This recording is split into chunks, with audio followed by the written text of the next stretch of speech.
Sa simple pagtulong mo, mayroong buhay na naisasalba, mayroong pamilyang umaangat. The Senate is now constituted. At ito ang mismong Chinese Coast Guard. Napakinggan ni PBBM. 6 na milyong balotang gagamitin sa A to Z. Kumpleto tayo.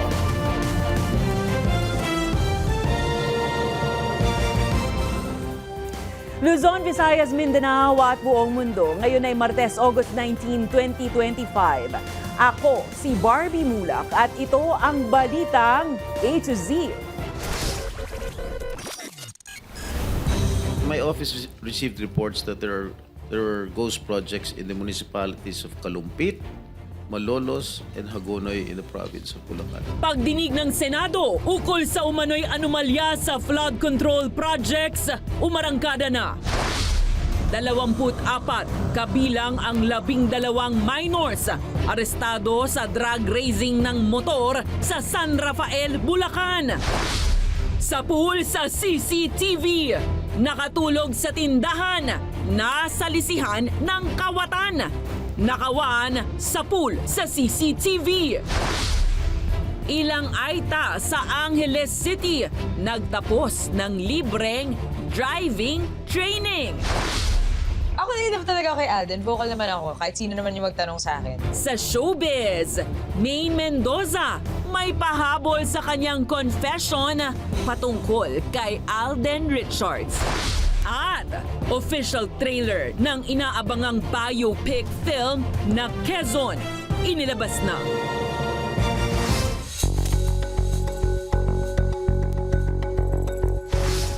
Magandang gabi pambungad sa ating newscast. Kinumpirma ng Department of Public Works and Highways sa pagdinig sa Senado na may ghost flood control projects sa bansa o malalaking proyektong walang kinahinatnan. Nairita naman ang mga senador sa hindi pagsipot sa hearing ng 8 top contractors ng mga proyekto. Ang balitang A to Z ni Ace Cruz. Umarangkada na ang unang pagdinig ng Senate Blue Ribbon Committee sa umano'y manumalyang flood control project na isa sa mga binira ni Pangulong Ferdinand Marcos Jr. sa kanyang State of the Nation Address o SONA. Sa roll call pa lang, bahagya nang uminit ang ulo ng ilan sa mga senador dahil 7 lang sa 15 top contractors na inimbitahan ang dumalo. I just hope this is not the sign of disinterest on their part, because this meeting is called precisely to get to the bottom of this problem. Kabilang sa no-show sa pagdinig ay si dating Pasig City mayoral candidate Sara Diskaya na siya nakalistang presidente ng Alpha and Omega General Contractor and Development Corporation at iba pa. Motion ni Senador Bato de la Rosa. May I move for the issuance of subpoena to those absent invited resource persons, particularly yung mga contractors, Mr. Chair, to require them to be present in the next hearing. Hirit naman ni Senador Erwin Tulfo. Ano mas importante, prior schedule, Mr. Chair, or itong investigasyon ito, because 544 billion na pinag-uusapan natin, not a small change. Sunod na isinalang ng mga senador ang Department of Public Works and Highways para kumpirmahin kung totoo ngang may flood control ghost projects o mga proyektong plinano pero hindi na sa katuparan. Your Honor, I think so. You think so? Yes. My office received reports that there are ghost projects in the municipalities of Kalumpit, Malolos, and Hagonoy in the province of Bulacan. Can you confirm this? Yes, Your Honor. That's true. Well, this is information that we have received, Your Honor. And the contractor, allegedly, Wawaw Builders, correct? That's correct, Your Honor. Nadiskubre sa pagdinig na may 85 flood control projects na ginawad sa Wawaw Builders sa Bulacan, katumbas ng 5.971 billion pesos. Kabuuang 9 billion pesos na halaga naman ang ginawad sa naturang contractor nationwide. Muli namang kinastigo ng Senate Majority Leader Joel Villanueva ang DPWH dahil ilang taon na niyang atrasado ang flood management sa Bulacan at ilang pang kalapit na lugar. Will be completed by the 2026, the entire stretch. Construction might or are you sure it will start on by 2027? Yes, And Your this is, again, you stand by your word, major program that will address flooding in Central Luzon. That's correct, Your Honor. Nagpasaring din si Villanueva sa ilang politiko na iniugnay ang kanyang pangalan sa manumalyang flood control project. They're also using this against me. Daming nagkalat na fake news, daming nagkalat na manufactured news na ako daw yung involved dito for the past 3 years. Kaya itong mga contractors na to at itong mga to, iisa-isahin ko po ito in this hearing. Iisa-isahin ko po. And I swear to God, iisa-isahin ko po ito dahil nakakainit po ng ulo. Kinwestiyon din ng komite ang QM Builders, isa sa mga dumalong kontraktor dahil sa nakalilitong pahayag nito. Gumawa na tayo ng flood control project. O ngayon gumawa ka na naman. Ano ba talaga yung totoo? Ilang project ang na-execute mo na? Marami na eh. O kanina sinabi mo hindi ka pa nakapag-umpisa eh. Meron akong hawak na martilyo rito, sinasabi ko sa'yo. Umabot ng lagpas 4 na oras ang pagdinig at target na ungkatin ng komite sa susunod na pagdinig ang iba pang umano'y racket sa flood control projects, gayon din ang kawalan ng flood control master plan. Para sa Balitang A to Z, Ace Cruz. Samantala, nagpresentang tumistigo ang dating mambabatas na si Arnulfo Teves Jr. hinggil sa investigasyon ng Senado sa flood control projects. Ipinabati ni Teves ang hangarin sa isang liham ng kanyang abogado na si Atty. Ferdinand Topacio para kay Blue Ribbon Chairman Senator Rodante Marcoleta. Git ni Teves, ang kanyang ilalabas na testimonya ay makatutulong sa publiko upang masiwalat ang substandard flood control projects ng pamahalaan. Magugunitang nasa piitan ngayon si Teves dahil sa kasong murder, illegal possession of firearms and explosives at iba pa. Lubog sa baha ang ilang lugar sa Davao City matapos ang pag-uulan kanina, August 19. Sa ibinahaging larawan ni Mike Malayaw, lubog sa tubig ang mga sasakyan sa parking lot sa isang ospital sa Davao City. Nagdulot naman ng masikip na trapiko ang gatuhod na baha sa JP Laurel Avenue sa lugar. Base sa ulat ng Pag-asa, dala ng easterlies ang pag-uulang naranasan sa ilang bahagi ng Mindanao, gayon din sa Palawan, Eastern Samar at Northern Samar. Samantala, lumabas na sa Philippine Area of Responsibility ang bagyong Juaning alas 2 ng hapon kanina. Gayunpaman, isa pang low pressure area ang namataan naman sa labas ng PAR na may bahagyang tsansa na maging bagyo sa susunod na oras. Arestado ang nasa 24 na sangkot sa iligal na motorcycle drag racing sa San Rafael, Bulacan. Isinumbong ng isang concerned citizen ang nangyayaring karerahan, lalo't may mga kalahok na menor de edad.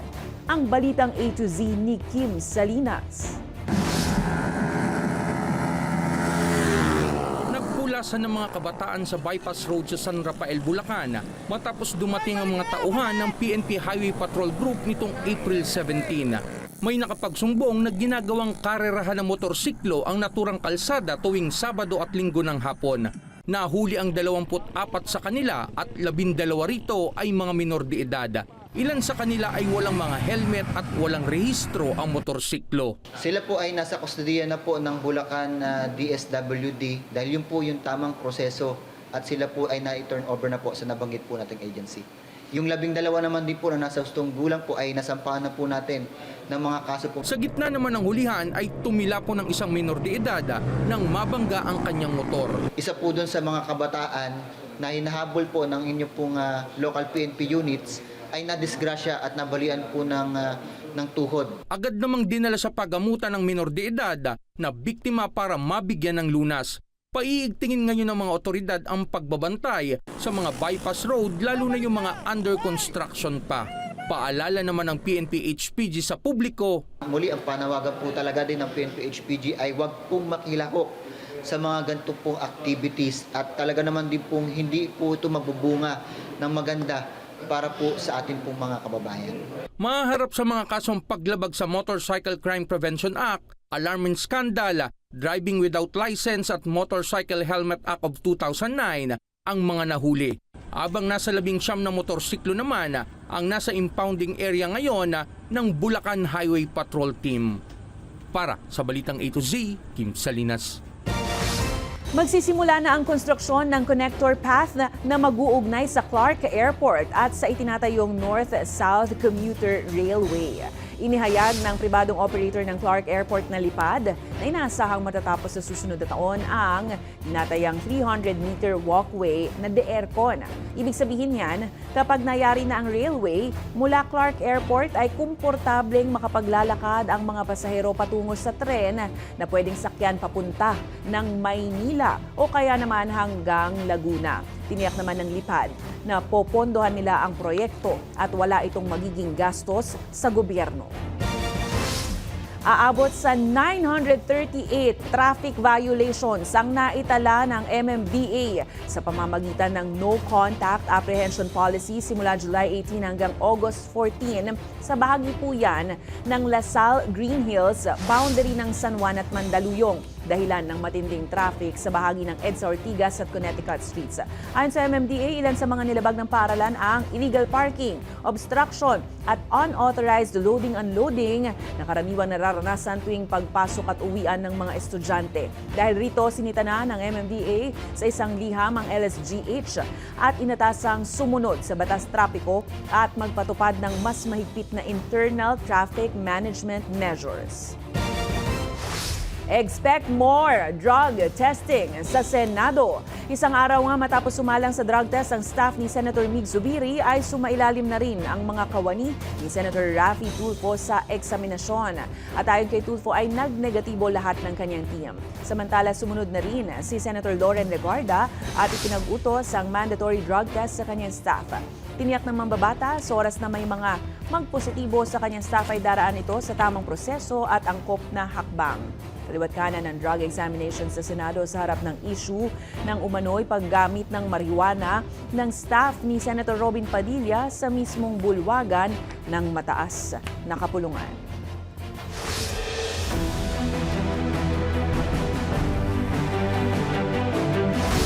Kinumpirma ni President Ferdinand Bongbong Marcos Jr. na maayos ang nagiging takbo ng Zero Balance Billing Program ng Department of Health. Kasunod ito ng pag-iinspeksyon ng Pangulo sa East Avenue Medical Center sa Quezon City kung saan nasa 18,000 pasyente ang na-discharge ng walang binabayarang hospital bills. Git ni PBBM, ikinatuwa niya ang naturang report dahil napagtagumpayan niya ng gobyerno ang naturang programa. Ang Zero Balance Billing ay ang Government Medical Assistance Program na pinondohan sa tulong ng Medical Assistance to Indigent and Financially Incapacitated Patients, Philippine Charity Sweepstakes Office ng PAGCOR at mga pondo ng DOH hospitals. Pinasalamatan din ng Pangulo ang mga medical personnel ng naturang ospital para sa kanilang serbisyo. Alam naman natin, hindi sila necessarily na sumusunod sa oras ng kanilang duty. Pag kinakailangan sila ay nandiyan pa rin kahit na on break na sila. Ito ang kabayanihan ng ating nakita nung COVID. At tuloy-tuloy nakikita natin ang kabayanihan ng ating mga medical health workers. At tiniyak ng Department of Social Welfare and Development ang tuloy-tuloy na pamamahagi ng ayuda para sa Kapos sa Kita o AKAP program sa kabilayan ng kawalan ng proposed budget para sa naturang programa sa taong 2026. Binigyang diin ni Budget Chief Amena Pangandaman na mayroon pa namang pondong magagamit ang DSWD sa susunod na taon. Bagay na agad namang sinigundahan ni Welfare Chief Rex Gatchalian at sinabing may 11 billion pesos na budget pa ang kagawaran. Dagdag ng kalihim, may AIX o Assistance to Individuals in Crisis Situations rin na ipinapamahagi sa pamamagitan ng cash transfers para sa mga biktima ng kalamidad. Nabalot ng kontrobersiya ang AKAP matapos sabihin ng ilang mambabatas na ito'y bagong pork barrel ng mga opisyal ng gobyerno. 220 billion pesos ang nakalaang pondo para sa DSWD sa taong 2026. Yung programa hindi naman matatapos. So bahagi pa rin sa menu ng mga programa namin. Nais ipabasura ni Vice President Sara Duterte sa Korte Suprema ang apelang motion for reconsideration na inihain ng Kamara hinggil sa impeachment case ng pangalawang Pangulo. Sa 27-page comment na inihain ng Bise, iginiit nitong walang merito ang apelang baligtarin ang unang desisyon ng SC ukol sa konstitusyonalidad ng impeachment complaint. Magugunitang July nang ideklara ng Korte Suprema na labag sa saligang batas ang inihaing impeachment trial laban sa pangalawang Pangulo. Ayon sa SC, nilalabag ng reklamo ang one-year bar rule kung saan isang beses lang maaaring sampahan ng impeachment ang sinumang opisyal ng gobyerno sa loob ng isang taon. Kinontra naman ito ng Kamara noong August 4 sa pamamagitan ng paghahain ng motion for reconsideration.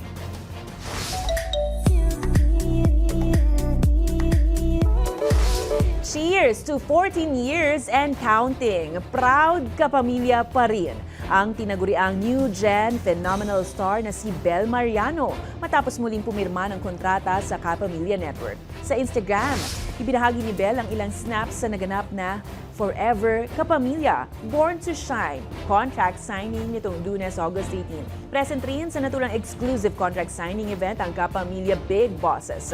Inanunsyo rin ang pagkakaroon ng bagong proyekto ni Bel na huling napanood sa seryeng Can't Buy Me Love at How to Spot a Red Flag nung nakaraang taon.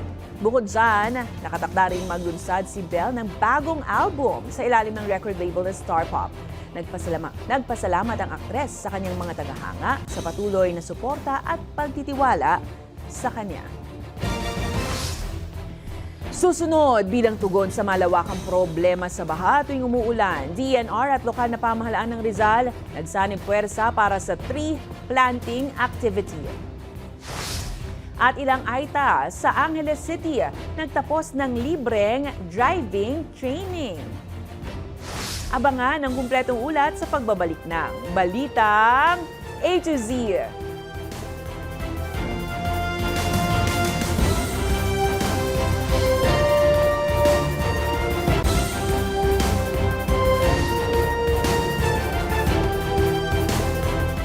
Sa pool sa CCTV ang pagsalisi ng mga magnanakaw sa isang tindera sa Tondo, Maynila nitong Linggo, August 17. Kwento ng tindera, nakatulog siya dahil sa pagod matapos mamalengke ng mga paninda. At pagising, nataranta siya dahil ang mga pinamili niya abay tila naglahong parang bula.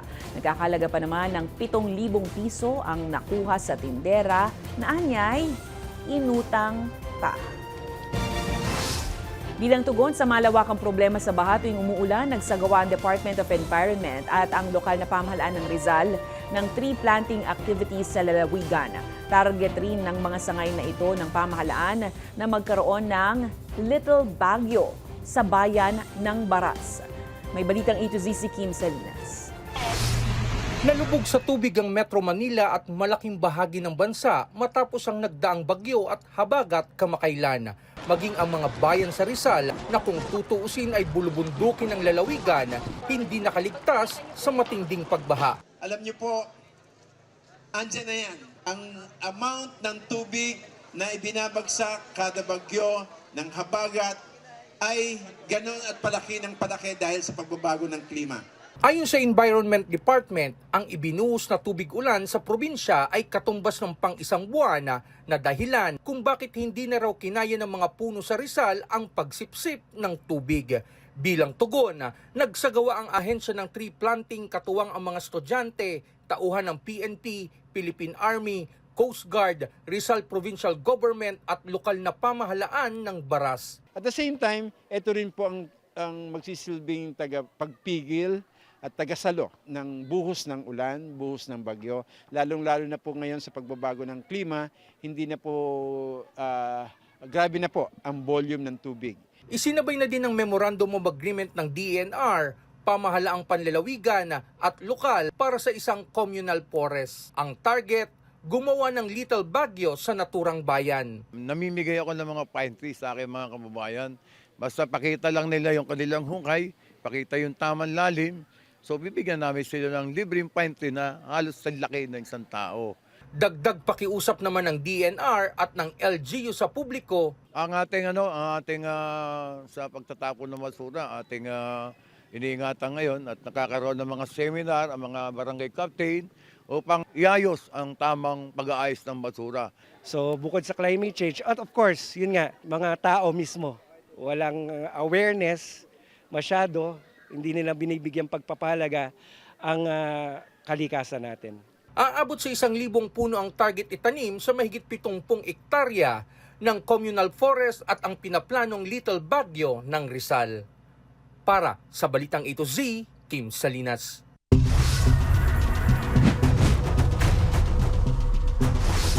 Arestado na at ipinresenta pa ni Manila City Mayor Isko Moreno Martes ng hapon, August 19, ang 2 suspect sa pagnanakaw, pamamaril at pagpatay sa 2 hapon sa Malate, Maynila nitong Biyernes.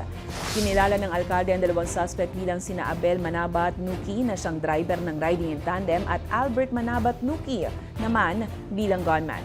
Tinitingnan pa ng pulisya kung may iba pang motibo sa pamamaril bukod sa pagnanakaw.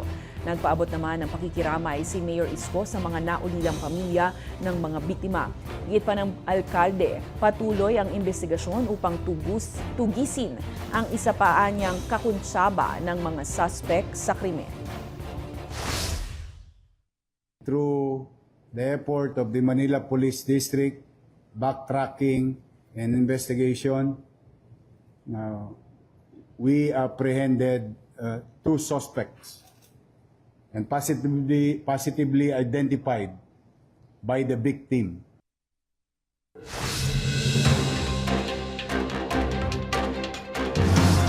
Naghain si Senator Robin Padilla ng Senate Bill No. 1200 o Drug-Free Government Act. Layo nitong gawing mandatory ang drug testing sa lahat ng halal at itinalagang opisyal ng gobyerno kabilang ang Pangulo ng Pilipinas. Binanata ni late Representative Richard Gomez ang patutsada ng isang alkalde na anyay nag-iingay ukol sa korupsyon sa flood control project. Hindi pinangalanan ni Gomez kung sino ang pinatutungkulan pero anya dapat munang ayusin ng taong ito ang mga suliranin sa sariling lungsod bago makialam ng iba. Samantala, tatayong Pangulo ng League of Municipalities Bulacan Chapter, si Bukawi Mayor John Villanueva, matapos manalo sa ginanap na halalan August 18 sa Giginto, Bulacan. Malugod namang tinanggap ng alkalde ang pagkakahalal sa kanya at taus-pusong nagpasalamat sa ibinigay na tiwala ng mga kapwa alkalde.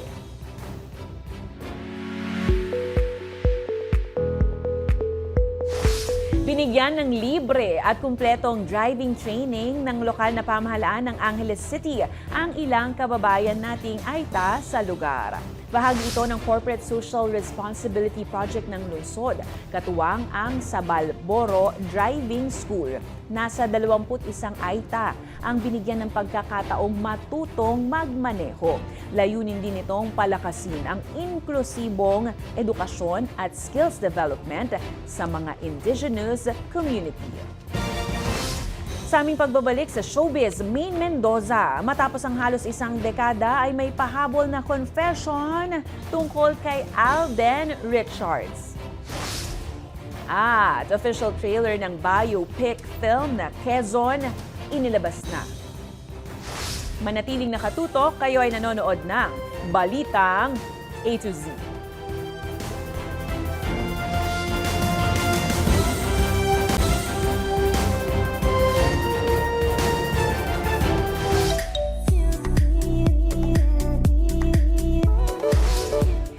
Pahabol na komento si Maine Mendoza matapos umani ng sangkatutak na reaksyon ng kanyang confession tungkol kay Alden Richards sa isang podcast. Samantala, trailer ng upcoming Bayaniverse film na Quezon ni Jericho Rosales masisilip na. Makichika sa Balitang A to Z Showbiz ni Lynn Garcia.